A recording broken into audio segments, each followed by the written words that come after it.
It used to be when this politician gets in, I'm moving out of the country.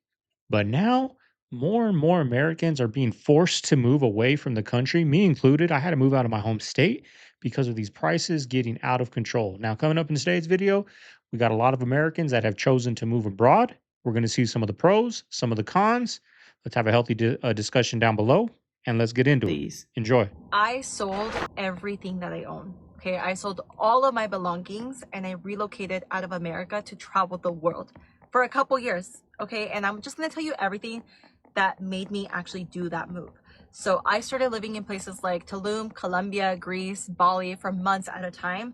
And what I realized very quickly is just how different life feels when you actually remove yourself from the system that we are used to.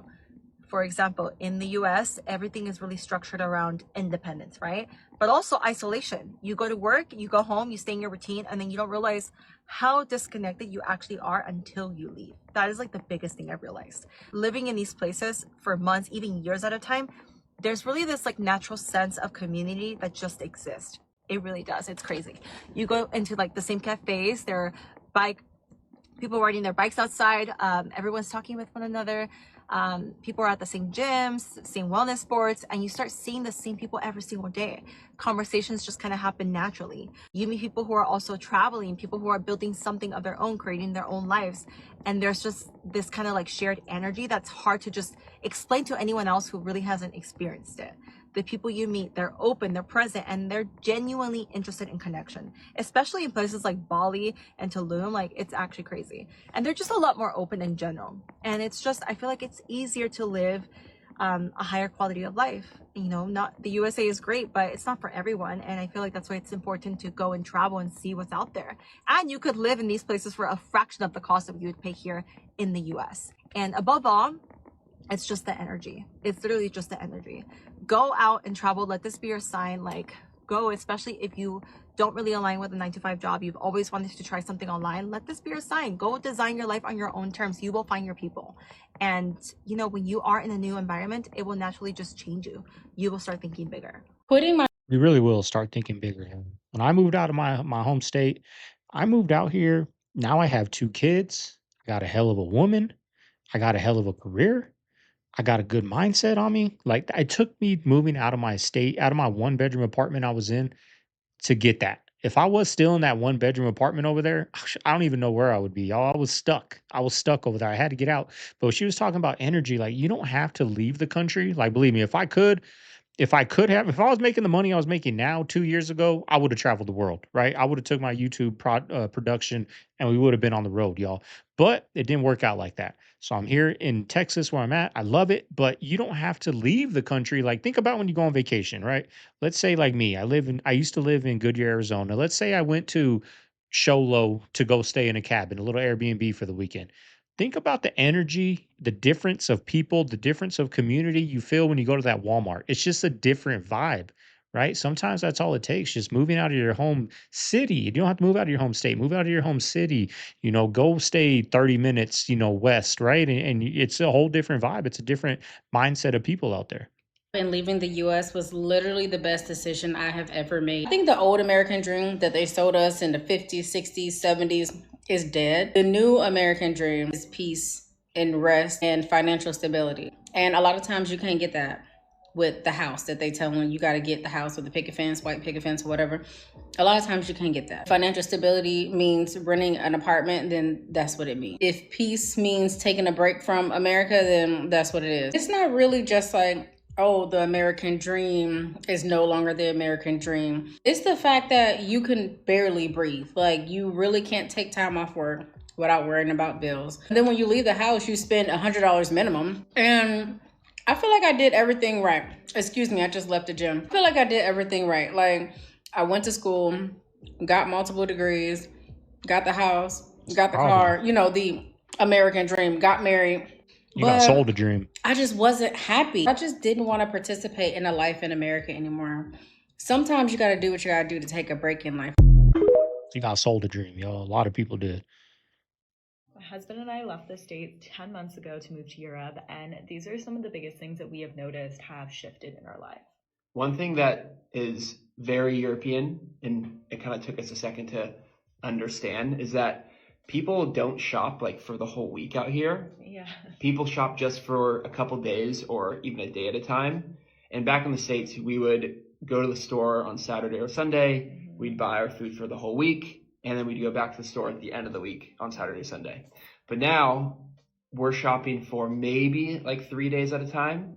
And at first it kind of felt inconvenient, but I'm starting to like it because the food just feels way more fresh. We also don't waste as much Mm. food. I feel like when you're buying for a whole week, you're like buying all of this food, but maybe you don't need that many veggies or you don't need as much as you're actually buying, and then it goes bad, and then you have to throw it away, and then you just kind of repeat the cycle.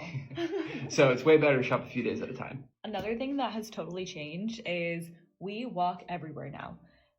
Granted, we don't have a car, so we kind of have to walk everywhere, but we actually enjoy it. I feel like it's a great way to get outside, move our bodies, and it also, I think, makes you more intentional about the things that you're doing, because you have to think about, okay, we're walking to the place and then we're walking home. So like, what can we carry? What are we buying? And yeah, I've really enjoyed how much we walk here. Yeah, I feel like you hear a lot about that, like coming from the States, like, oh, they walk a lot over in Europe. They walk a lot in Europe. It's true. And it's true. They walk a lot in Europe. And so I have to make sure that I have some food in me before we leave, because I get a little cranky for walking and need some food. Yeah. It's a whole thing, but we still enjoy the walks. And another thing that's really shifted for us is our relationship with work. We both are entrepreneurs. We own our own businesses. We work from home. And in the States, you just get caught up in like the hustle and the grind, like rat race, and you forget there's this whole life outside of work, or it's very easy to forget. But here in Europe, like in any of the countries, they just have like a better relationship with life and work, and it doesn't feel like people carry their work as their identity like they do in the States, or like we do in the States.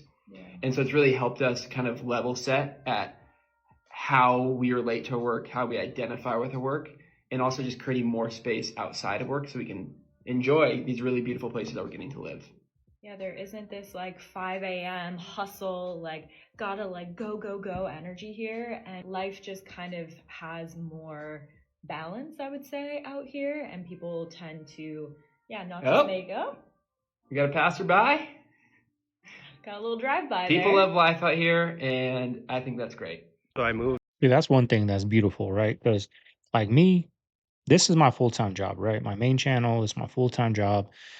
I support my woman, my kids, y'all. It's all on me, right? But even then, I still don't feel the peace of mind that I feel like other cultures are raised in that, right? I feel like, man, I need to do more. I'm trying to figure out, should I start doing shorts? Should I start doing TikTok? Should I start doing it? Should I start doing, my second channel? Like instead of just enjoying it, I'm making good money. I'm nervous. I'm like, I'm gonna lose it. I could lose it. I need to figure out another business. I need to figure out another avenue of income. Like other cultures, I feel aren't like that, y'all. They do what they got to do to get by, and they spend the rest of their day peace of mind. That's something as Americans, y'all.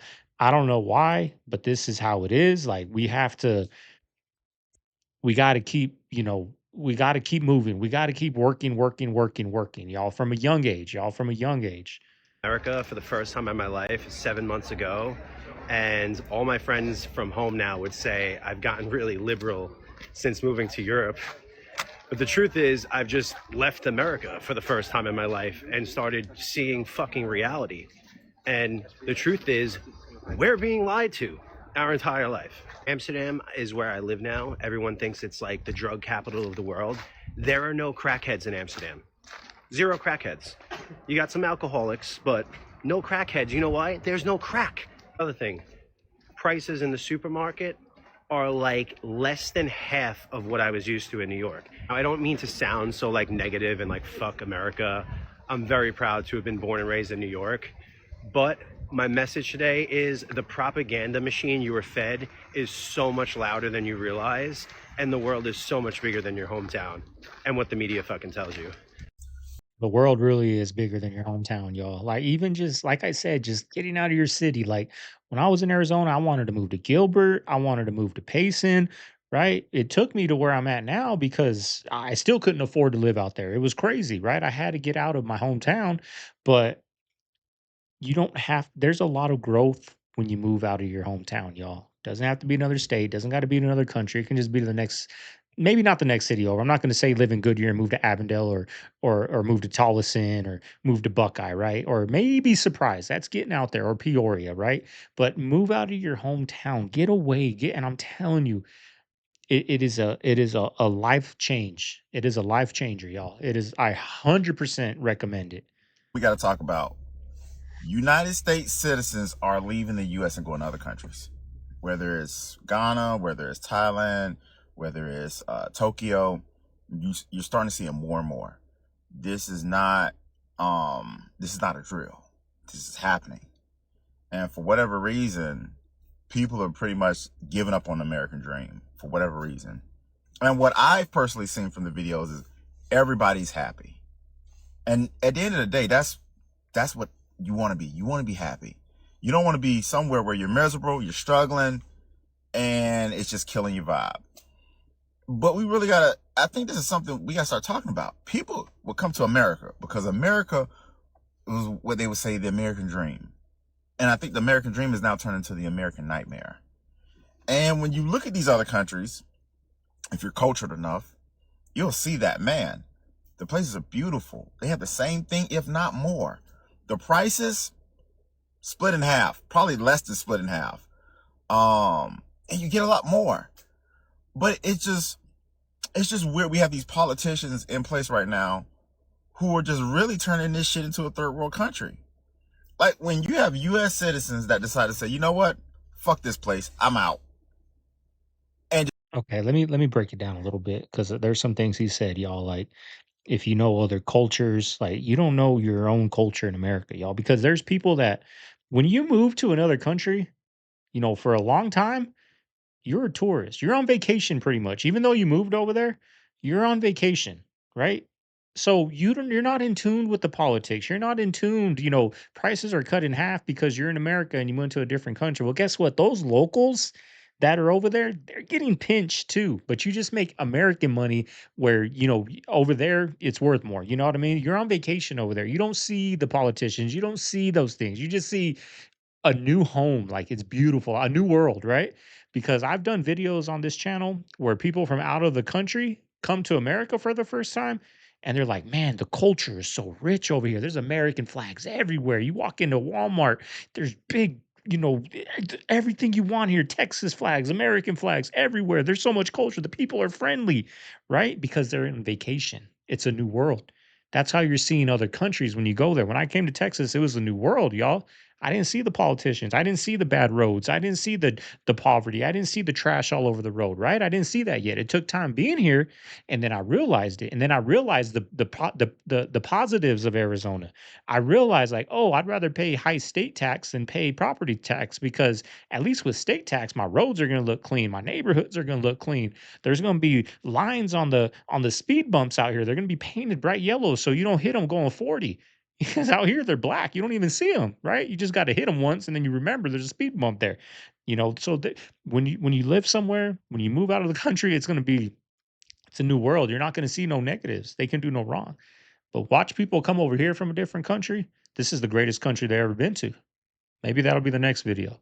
Root their entire life and go to another country that they have no clue about, and they're taking the biggest risk. But when you look at them a year, 2 years later, they're extremely happy. You got a serious problem here on the U.S. soil. On the U.S. soil, that's a real problem. Just something to think about. Hopefully this is helpful to somebody. Chris with the gems. We're thinking about leaving the U.S. because the U.S. isn't necessarily safe and welcoming right now.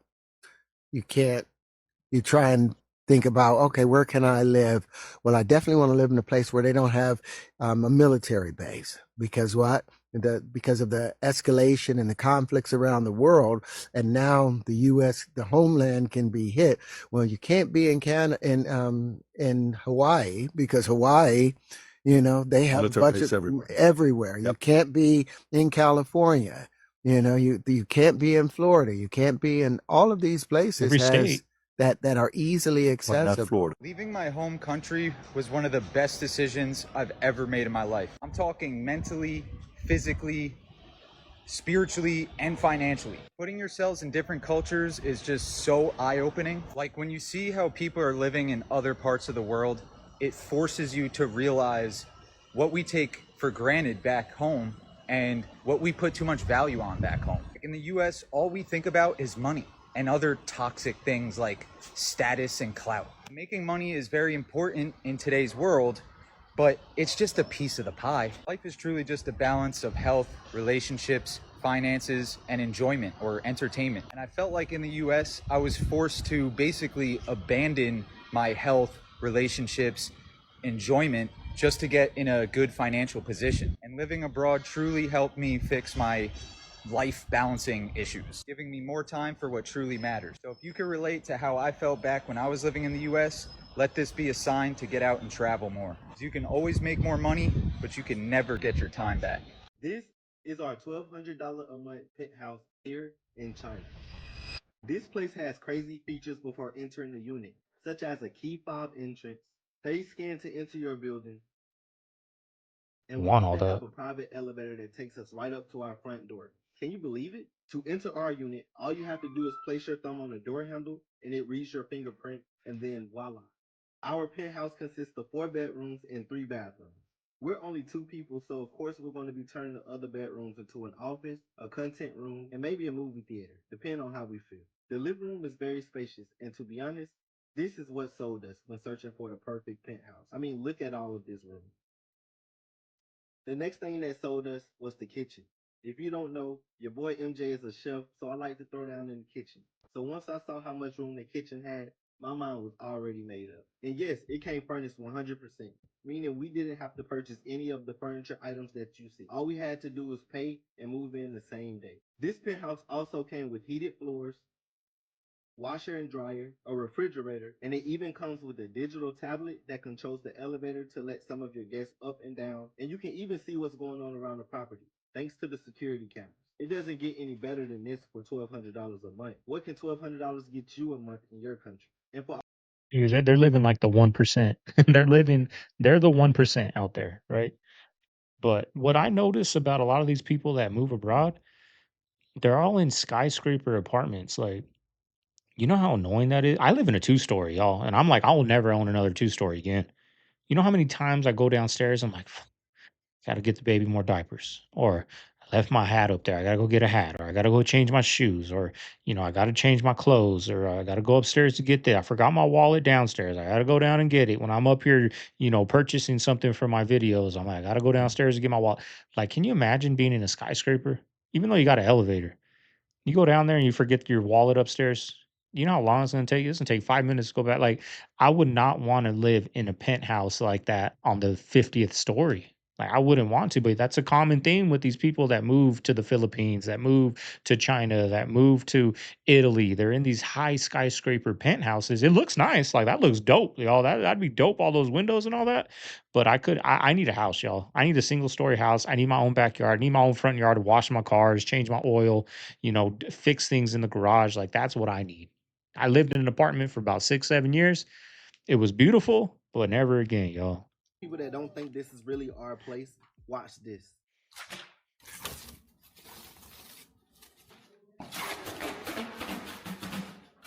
Comment down below penthouse to see the full YouTube video.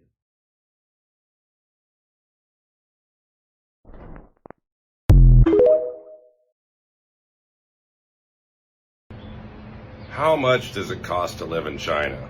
Well, Another I've got 2 skyscraper. kids, a wife, and I'm living in this place for 1,000 American dollars a month in one of the most expensive parts of the city. So let's see what you can get. This is in Shenzhen, China.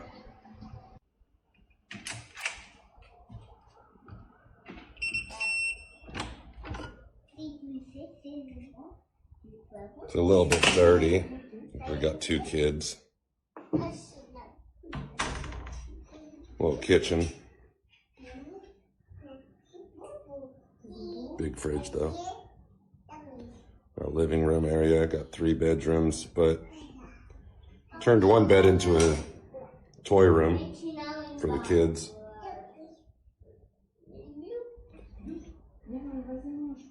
One bathroom.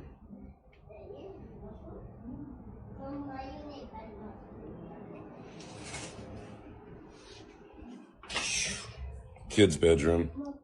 They're gonna have their beds next to each other. They're little goobers. I mean, it's nice, but I Me and wouldn't my want to wife's live bedroom. on the 50th floor. You know what I mean? I wouldn't want that. It looks nice, but it's not my style. I like land. I like space.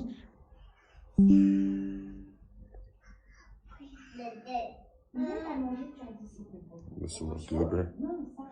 And of course, the balcony with a great view.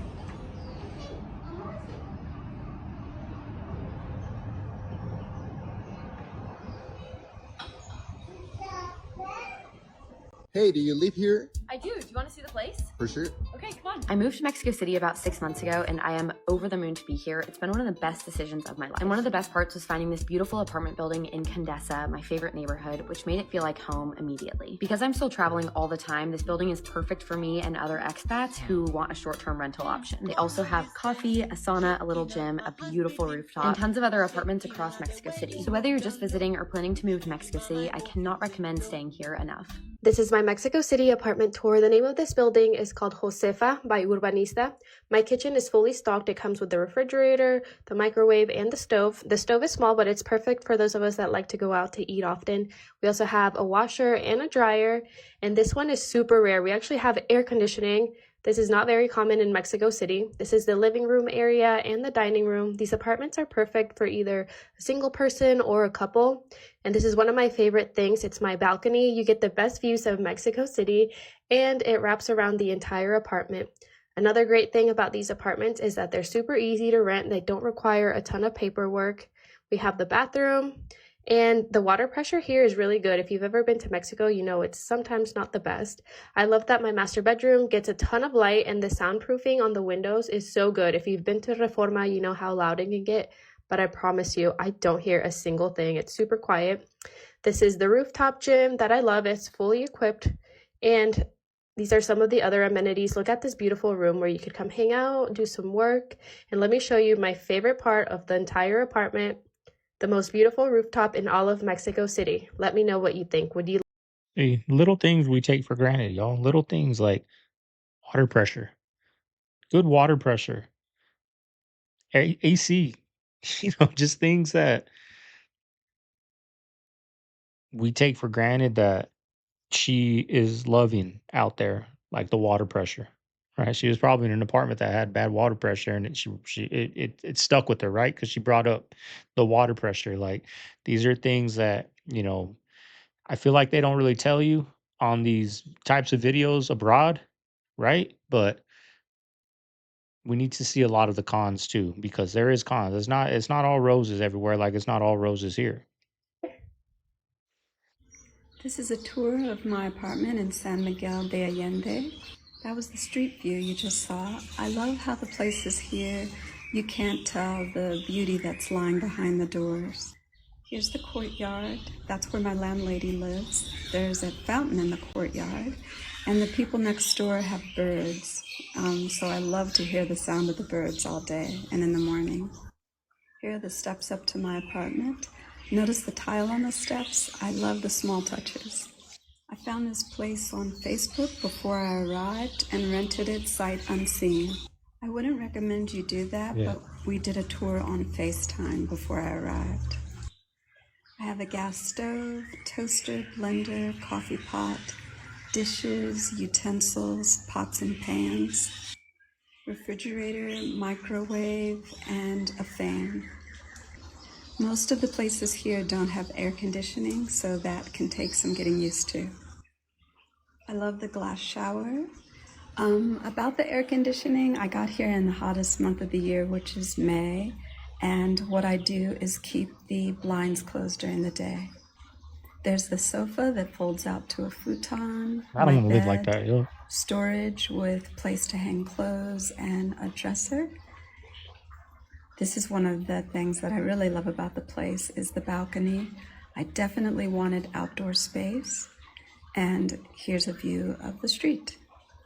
My rent is 10,000 pesos a month, which at the latest exchange rate was about $568. Here's a spiral staircase up to the terrace. You can definitely find cheaper places than mine, and you can find more expensive, but this met all my needs. It's just a 5-minute walk to my school. Let's talk about the real cost of living in Ecuador, because a lot of people get it wrong. First, your rent depends on where you stay. In major cities like Quito or Cuenca, you can find comfortable studio apartments or rooms starting at $150 to $300 a month, and full apartments from $350 to $600 depending on the neighborhood and amenities. Groceries are where you really notice the difference. Fresh fruits, vegetables, and the local meats are much more affordable than in the USA. A weekly market run can be around $15 to $25, especially if you shop local. Transportation is also budget-friendly. Buses are usually under $1, and most Uber rides in the city range from $2 to $6 depending on distance. And eating out, local meals at neighborhood spots usually fall between $3 to $6, and cafes or restaurants are still pretty reasonable compared to North America. Overall, the cost of living here lets you stretch your money further while still enjoying good quality of life. If you want to know more breakdowns or neighborhood guides, let me know.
This is what it was like.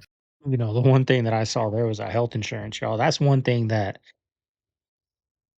is a scam to me, is this health insurance out here, y'all. I'm getting killed with health insurance. A lot of money, like 5 figures a year, for health insurance, which is ridiculous.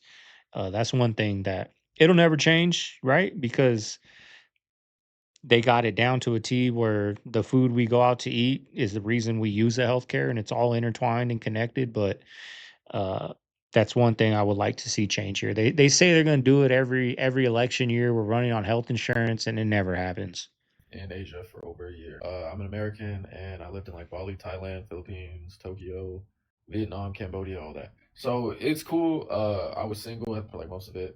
So you just get like a lot of dating and like everyone's down to like meet, do stuff like that. So like that part was fun. You meet so many He was friends. old, I boy. never stayed in a hostel in my life until this trip. And I was like, yeah, let me try it out. I've heard about it. I always thought it was like a broke person thing, but I just found out it's just literally just like a way of traveling. As America, like it's not big, so like we didn't know about it. And yeah, so I did that shit. I met like so many groups of people. Most of the people from like the UK, but you know, like when you're in Bali, everyone's Australian, or the UK is everywhere right now, or Germany. But just met like a shit ton of people, and I spent average like 1,400 a month, and I did absolutely everything. I got like a diving license, snorkeling, did like the mountain stuff, ate out every single meal, all 3 times. Like went to the gym, like I did my normal lifestyle out there, and it was absolutely insane. And like it's way easier to think. I decided to come back just because like my skin and my hair needed like the rest, but I'm gonna go back, and it was like the easiest thing ever, and you don't really need much, and it's like way cheaper than you think. This is what $1 million looks like after taxes in Qatar. Gross annual income $1 million. Income tax $0. Social security $50,000. Net income $950,000. Total tax rate 5%. If this car came to America, Tesla would be cooked. This competes against a Model Y. It's electric, but if I don't have time to charge, I can put gas in here and that'll power my generator under the hood to give me over 700 miles of range. You also get air suspension and LiDAR for self-driving. And to let others know it's driving itself, the side lights will turn blue.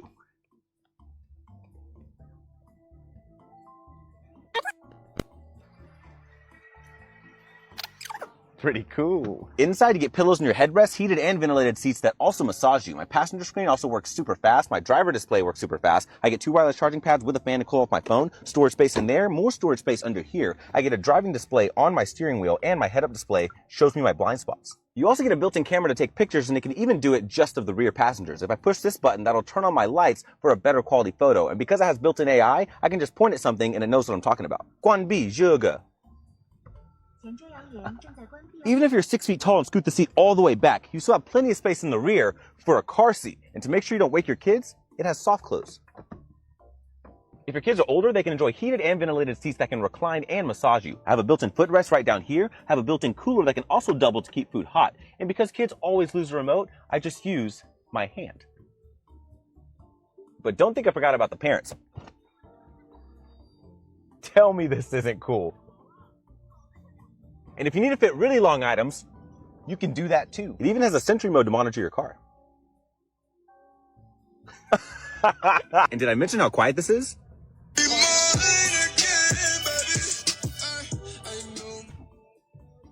Guys, the US car industry is so cooked. I'm in China right now and check out this Chinese brand. This car is the Xiaopeng P7. Apparently here in China it starts at around 32,000 US dollars. And this is an incredible car. Here inside of this compartment, they've got these scent vials here, and you can select which fragrance you want to come out of your air conditioning system. So you have this mode. Yeah. Change the mode. Yeah. And it changing the setting of the car. So now it's in comfort, and then it goes to sport. And when it goes to sport, it adjusts the seat. So it kind of just... It hugs you a little bit tighter. Yeah. All right. You know what sucks is the powers that be are allowed to import everything. They're allowed to import everything for pennies on the dollar and sell it to us times 10, right? They do that all day. Buy this TV for $10 and sell it to us for $70, right? But they would never let us ship one of those cars over if we have 33,000 cash. Buy it, get it shipped over, pay shipping, another 15,000, let's say. So let's just say 50,000 out the door cash for one of those. They wouldn't allow that. You're not allowed to do that. But we can get everything we want from China and tax the hell out of you guys on it, but we can't buy a car like that. That's what's sad. America is a scam. I've confirmed it. It I is. spent $5 on a 30-minute Uber across town. I'm meeting friends, going out drinking, and I looked out the window this time, and I'm realizing this whole time, like, I didn't see one Jiffy Lube. I didn't see one AutoZone. And I'm thinking, like, oh yeah, because in America, there's almost as many cars as there are people, because it's like impossible to survive without one, because the public transport sucks, and Ubers are, no lie, not twice as expensive, like 7 times as expensive as they are out here. And it's sad because I remember when I was younger going out to drink in America, right? And all my friends would go out and drive their own cars to the bar. And there was this one time where the vibes were right. You know those nights where just like you guys are catching up, having a blast. And at the end of the night, we had to decide, like, how the hell do we get home? You know, I drank too much, so my options were get a $60 Uber home, and then in the morning get one back to pick up my car before I get a ticket, or like drive with my friend to one of his houses and then wake him up in the morning early to go get my car. And I'm thinking, like, how many people risk driving a little tipsy in America because the Ubers aren't $5? And it's sad. I haven't owned a car since I left America, and I don't miss it because the cities are not designed to have like cars be a necessity. It's crazy. And plus the clubs here, a bottle of tequila at the club, $40. So it's like, there's a lot of reasons, but damn, I'm just thinking today. It hit me again. You know what's sad is the Uber here is going to cost $60. Over there, it costs $5, but over here it costs $60, and the driver is going to make $5. And that big Uber corporation is going to take all that $55 and you got to leave a tip. You know what I mean? That's what's sad. Like, what does that Uber driver make? If it was only $5, what is he making? Like $1.50, right? So you understand where I say, like, the regular people that live out there, they're barely getting by, right? Yeah, going out to eat might cost $5, but that Uber driver made $1 for that long drive you made. it was nothing to you, that $5, because you're rich in America. You got money. You're making content. You're making a lot of money. So you're living like a doctor out there. $40 bottle of tequila at the club. You know how much that bottle of tequila is for that Uber driver that made $1.50 for that long drive? That's a lot of money. But anyways, y'all, hope you guys enjoyed today's video. You made it this far. Leave a like, comment, subscribe. Plenty of more content coming up over here. We need to get consistent, y'all. Segovia signing out, the man cave. See you guys on the next one. Later.